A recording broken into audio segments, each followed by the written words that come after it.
Ce n'est pas la surface du Mars, c'est la pente des monts flamboyants qui se situe à l'est de la vieille ville de Turfan. Des centaines de touristes y arrivent tous les jours pour apprécier les paysages de ces monts rouges. Chaque visiteur peut avoir une bonne humeur grâce à l'amélioration des infrastructures touristiques qui attribuent des revenus stables aux habitants. Les mannequins revêtus en costumes magnifiques, par exemple, ajoutent des couleurs à vos photos souvenirs. Vous pouvez prendre une photo avec ces belles femmes en payant 10 yuan. On gagnait autrefois très peu. On n'avait presque pas d'argent pour vivre. Mais tout a changé après la création de la zone touristique. Maintenant, on peut gagner 500 $ chaque mois.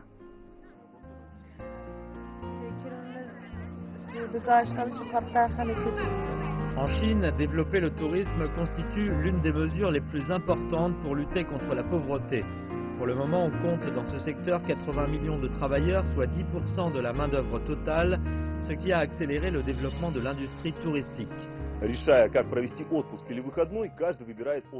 Chacun a sa propre destination de vacances, par exemple les plages confortables, les lieux pour les sports extrêmes, les musées, la vie nocturne, les villes modernes et animées, les villages retirés et tranquilles.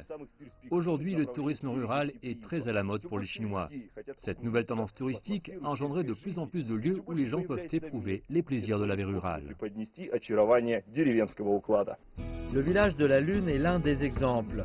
À cause du climat assez dur, les paysans ne peuvent pas avoir de bonnes récoltes. Depuis l'année 2016, le village s'est lancé dans le tourisme rural, emboîtant le pas des autres villages du Xinjiang. Il a fait un bon choix parce que le revenu annuel des habitants a atteint 18 000 $ avec un volume de touristes de 60 000 par an.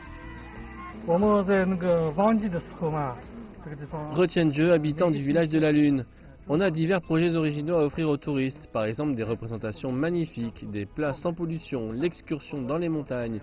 Toutes les chambres sont à prix unique, 130 yuan pour un soir, les 3 repas compris. On fait ça aussi pour éviter une compétition destructrice puisqu'un village est une grande famille. Aujourd'hui, 2000 projets sont en vigueur pour lutter contre la pauvreté, dont la base d'emploi au bourg de Lianmuxin, qui a été établie il y a 5 ans. Dans cette base, les paysans apprennent à maîtriser des techniques professionnelles. Ils ont environ 20 métiers à choisir, par exemple coiffeur, cuisinier, esthéticien, technicien automobile. Asgouri, apprentie couturière. Pour lui, c'est une opportunité de s'enrichir. On a appris à faire une jupe de style classique. On va apprendre à faire des vêtements plus compliqués. Ma famille cultive la vigne, mais cette année, la récolte est assez mauvaise. Je rêve de tenir une boutique pour fabriquer et vendre des costumes de mariage. La vie des habitants du comté de Jimsar s'est également améliorée.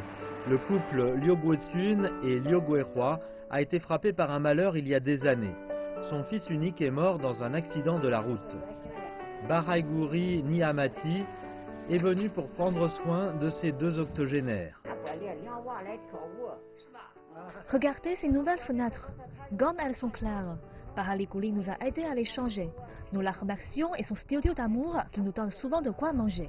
Pour nous, c'est un grand amour. Baraiguri Niamati est l'une des personnes les plus gentilles de ce comté. En 2017, elle a créé le premier studio d'amour avec l'aide du gouvernement régional.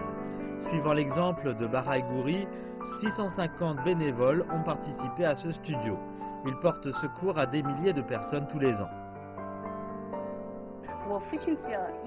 Je suis influencée par mon père qui était un enseignant et aimait bien aider les autres.